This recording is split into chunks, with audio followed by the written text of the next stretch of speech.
ఏపీలో రేషన్ బియ్యం పంపిణీ మొదలైంది. గత ప్రభుత్వం అవలంబించిన విధానం, ప్రస్తుత ప్రభుత్వం అవలంబిస్తున్న విధానం.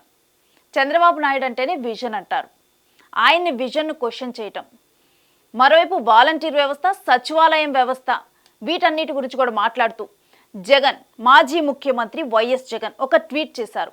ఆ ట్వీట్లో మొత్తం కూడా 3 పారాగ్రాఫ్స్ వైజ్గా కూడా ట్వీట్ చేశారు. చాలా క్వశ్చన్స్ సంధించారు టీడీపీకి, చంద్రబాబు నాయుడుకి. చంద్రబాబు నాయుడిని మెన్షన్ చేస్తూ ట్వీట్ చేశారు. ఆ ట్వీట్ని మనం ఇప్పుడు పరిశీలిద్దాం. వైఎస్ జగన్మోహన్ రెడ్డి అఫీషియల్గా తన ఎక్స్ ఖాతాలో తాను ప్రజెంట్ రేషన్ కార్డు విధానానికి సంబంధించి కూడా, రేషన్ బియ్యం పంపిణీ విధానానికి సంబంధించి కూడా ఒక ట్వీట్ చేశారు.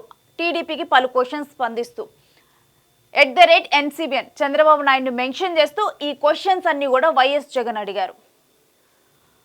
చంద్రబాబు నాయుడు గారు, ప్రజల ఇంటికే అందుతున్న సేవలపై మీకు ఎందుకు కక్ష? మళ్ళీ పేదలకు రేషన్ కష్టాలు ఎందుకు తెస్తున్నారు? ప్రభుత్వం అంటే మంచి మనసుతో ఆలోచించి ప్రజల అవస్థలను తీర్చాలి కానీ వారిని కష్టపెట్టడం సబబేనా? ప్రభుత్వ సేవలు డోర్ డెలివరీ విధానాన్ని సమాధి చేయటం విజన్ అవుతుందా?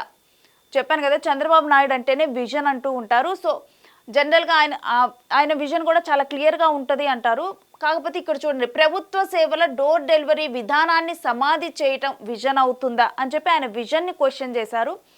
మరోవైపు అంటే విధానాన్ని ఇంతవరకు మనం చూసాము. గత ప్రభుత్వంలో కూడా 5 సంవత్సరాల్లో కూడా ఇంటి దగ్గరికే రేషన్ బియ్యం వచ్చేది. ఆ వాహనంలోనే డోర్ డెలివరీ తీసుకునే వాళ్ళు. సో డోర్ డెలివరీ విధానాన్ని చాలా ప్రౌడ్గా కూడా చెప్పుకున్నారు. ఇప్పుడు అదే విజన్ని మీరు క్లోజ్ చేయటం ఇది విజన్ అవుతుందా అని చెప్పి కూడా క్వశ్చన్ చేశారు. మరోవైపు వైఎస్ఆర్సీపీ తీసుకొచ్చిన, ఇక్కడ మనం చూస్తూ ఉన్నాము, 9,260 రేషన్ వాహనాలపై దాదాపుగా కూడా ఆధారపడ్డ 20,000 మంది బీసీ, ఎస్సీ, ఎస్టీ మైనార్టీలు పొట్టగొట్టడం, వారి కుటుంబాలని రోడ్డున పడివేయటం ఎంతవరకు సమంజసం?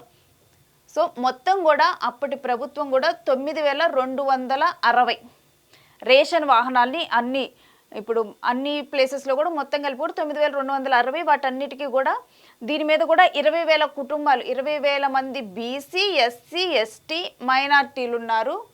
ఎందుకంటే టీడీపీ అంటే బీసీల ప్రభుత్వం అని, మైనార్టీల ప్రభుత్వం అని చెబుతూ ఉంటారు కాబట్టి సో వాళ్ళని మెన్షన్ చేస్తూ కూడా దీని మీద ఇంతమంది ఆధారపడి ఉన్నారు. మరి వాళ్ళ కుటుంబాలను రోడ్డున పడేయటం సమంజసమేనా అని చెప్పి కూడా క్వశ్చన్ చేశారు. ఈ ప్రభుత్వానికి మానవత్వం ఉందా? పారదర్శకంగా ఇంటి వద్దకే వచ్చి సేవలు అందిస్తూ వరదలు, విపత్తుల సమయంలో బాధితులకు మరింతగా సేవలు అందించిన ఈ వాహనాలను తొలగించడం సరైనదేనా?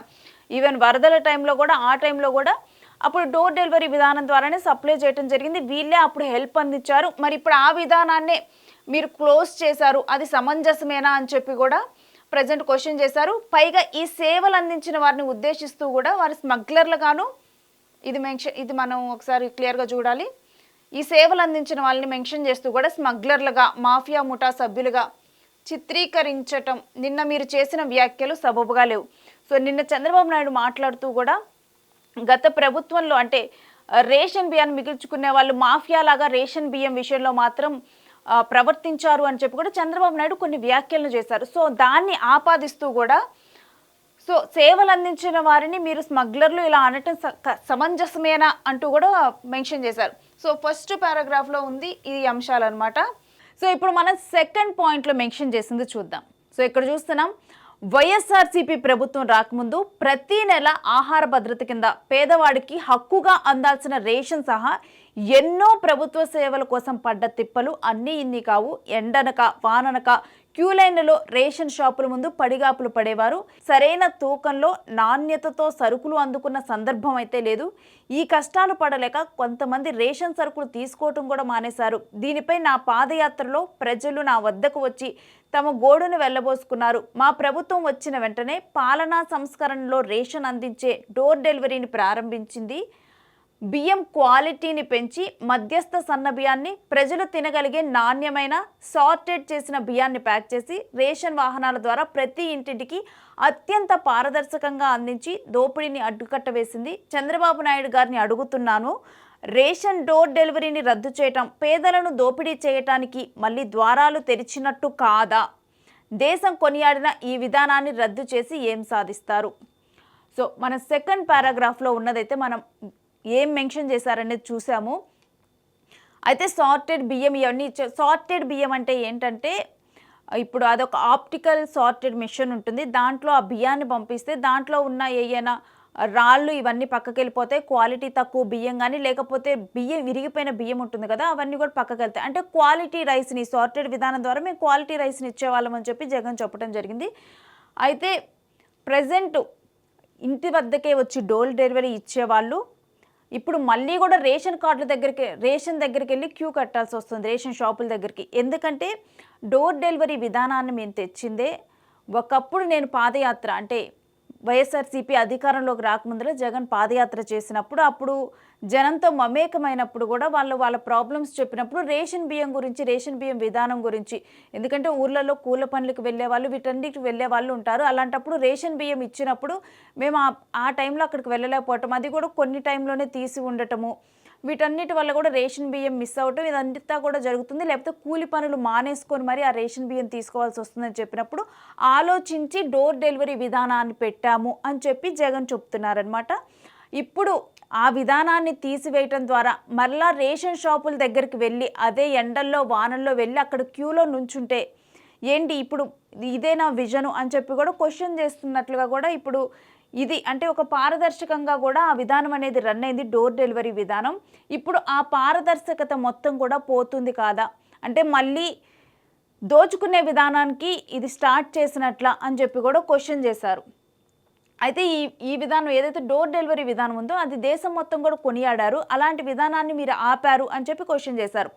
సో ఇప్పుడు థర్డ్ పాయింట్లో ఏం మెన్షన్ చేశారో చూద్దాం. నెలకు 10,000 ఇస్తామంటూ 10,000 ఎవరికి? వాలంటీర్లకి. నెలకు 10,000 ఇస్తామంటూ కూడా వాలంటీర్లను మీ వైపు తిప్పుకొని ఎన్నికల్లో వాడుకొని తీరా అధికారం వచ్చాక పచ్చి అబద్ధాలు ఆడుతూ వారిని రోడ్డు మీద నిలబెట్టారు. హేతుబద్ధీకరణ పేరుతో గ్రామ వార్డు సచివాలయాలపై కక్షగట్టి అందులో ఉన్న 33,000 శాశ్వత ఉద్యోగాలకి శాశ్వత సమాధి కట్టారు. గ్రామాల్లో అందుబాటులో ఉండి సేవలు అందిస్తున్న విలేజ్ క్లినిక్లు, ఫ్యామిలీ డాక్టర్ సేవలు, ఆర్బీకేలు, సచివాలయాలు ఇలా అన్నిటినీ నిర్వీర్యం చేశారు. గ్రామాల్లో వార్డుల్లో డోర్ డెలివరీ సంగతి పక్కన పెడితే ఏకంగా ప్రభుత్వ సేవలు అందటంలో ప్రజలు తీవ్ర ఇబ్బందులు ఎదుర్కొంటున్నారు. తాజాగా ఈ మూర్ఖపు చర్య కారణంగా రేషన్ వాహనాల తొలగింపుతో వారి కష్టాలు మరింత పెరిగాయి. అంతేకాదు ఈ వాహనాలపై ఆధారపడ్డ 20,000 మంది ఉద్యోగులు రోడ్డున పడ్డారు. కనీసం వారికి వాలంటీర్లుగా పనిచేస్తున్న 2.6 లక్షల మంది, ఇటు AP beverages corporation, AP fibre నెట్లో తొలగించిన వాటితో కలిపితే మొత్తంగా కూడా 3 లక్షల మంది ఉద్యోగాలు కోల్పోయారు. ఏడాది పాలనలో ఇన్ని లక్షల కుటుంబాలు పొట్టగొట్టడం మీకు మాత్రమే సాధ్యమైంది చంద్రబాబు అని చెప్పి కూడా జగన్ పేర్కొన్నారు. అయితే దీంట్లో మనం క్లియర్గా అంటే గుర్తించాల్సిన అంశం ఏంటంటే 33,000 శాశ్వత ఉద్యోగాలకి శాశ్వతంగా సమాధి కట్టారు అని చెప్పి జగన్ అన్నారు. ఇక అందుబాటులో ఉండి విలేజ్ క్లినిక్లు, ఎస్ ఇదొకటి, విలేజ్ క్లినిక్లు, ఫ్యామిలీ డాక్టర్ సేవలు, ఆర్బీకేలు, సచివాలయాలు ఇలా అన్నిటినీ కూడా నిర్వీర్యం చేశారు అని చెప్పి కూడా, అంటే గత ప్రభుత్వంలో కొన్ని కొత్త విధానాలు తీసుకొని రావటము, అంటే జనాలకి గ్రామాల్లో ఉండే జనాలకి మొత్తం కూడా అక్కడే అందుబాటులో ఉండే విధంగా కొన్ని పథకాలను అయితే చేశారు.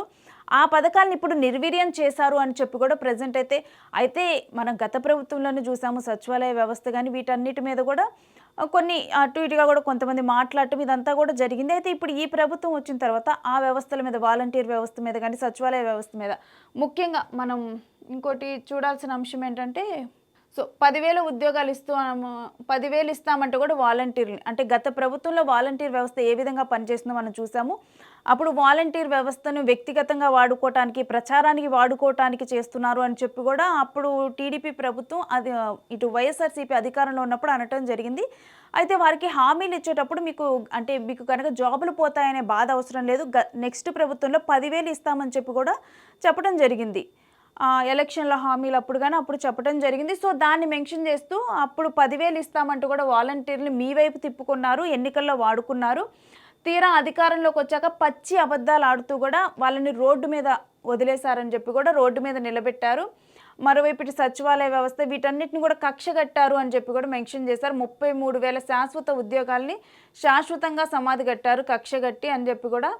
అయితే అందులో విలేజ్ క్లినిక్లు ఇవన్నీ ఉండే కదా, వాటన్నిటిని మెన్షన్ చేస్తూ కూడా వీటన్నిటిని కూడా ప్రజెంట్ మెన్షన్. అయితే డోర్ డెలివరీ సంగతి పక్కన పెడితే, అంటే ఇప్పుడు ప్రజెంట్ రేషన్ బియ్యం పంపిణీ పునఃప్రారంభమైంది. రేషన్ షాపుల విధానం పునఃప్రారంభమైంది. అయితే ఈ రేషన్ డోర్ డెలివరీ సంగతి పక్కన పెడితే కనుక ఏకంగా ప్రభుత్వ సేవలు అందటంలో కూడా ప్రజలు తీవ్ర ఇబ్బందులు ఎదుర్కొంటున్నారు. తాజాగా ఈ మూర్ఖపు చర్య ఇప్పుడు ఏదైతే ప్రజెంట్ ఈ రేషన్ షాపులను ప్రారంభించడం, డోర్ డెలివరీని తీసివేయడం, వీటన్నిటిని కూడా ఒక మూర్ఖపు చర్యగా అభివర్ణిస్తూ కూడా ఈ మూర్ఖపు చర్య కారణంగా రేషన్ వాహనాల తొలగింపుతో వారి కష్టాలు మరింత పెరిగాయి. అంతేకాకుండా ఆ వాహనాల మీద డిపెండ్ అయి ఉన్న ఏవైతే ఫ్యామిలీస్ ఉన్నాయో ఆ వాహనాల మీద డిపెండ్ అయిన 20,000 మంది ఉద్యోగులు రోడ్డున పడ్డారు. కనీసం వారికి మీరు ప్రత్యామ్నాయం కూడా చూపలేదు. మొత్తంగా మీరు అధికారంలోకి వచ్చాక వాలంటీర్లుగా పనిచేస్తున్న 2.6 లక్షల మంది AP beverages corporation, AP fibre నెట్లో తొలగించిన వాటితో కలిపితే మొత్తంగా కూడా 3 లక్షల మంది ఉద్యోగాలు కోల్పోయారు. సో గత ప్రభుత్వంలో 3 లక్షల మందికి ఉద్యోగాలు కల్పించాము. ఆ 3 లక్షల మంది కూడా ఇప్పుడు ఉద్యోగాలు కోల్పోయారు. సో ఏడాది పాలనలో ఇన్ని లక్షలు అంటే 3 లక్షల కుటుంబాలు, ఇన్ని లక్షల కుటుంబాలు పొట్టగొట్టడం మీకు మాత్రమే సాధ్యం చంద్రబాబు అని చెప్పి కూడా జగన్ ట్వీట్ చేశారు. మరి చూడాలి దీనికి టీడీపీ ఏ విధంగా స్పందిస్తుంది. ఈ ట్వీట్కి రిప్లై ఇస్తుందా, ఎక్స్ వేదికగా మరి స్పందిస్తుందా, లేకపోతే బయట స్పందిస్తుందా ఏంటి అనేది కూడా చూడాలి. ఈ క్వశ్చన్స్కి టీడీపీ నుంచి ఎటువంటి సమాధానం వస్తుందో డెఫినెట్గా కూడా వేచి చూడాల్సిన అంశం.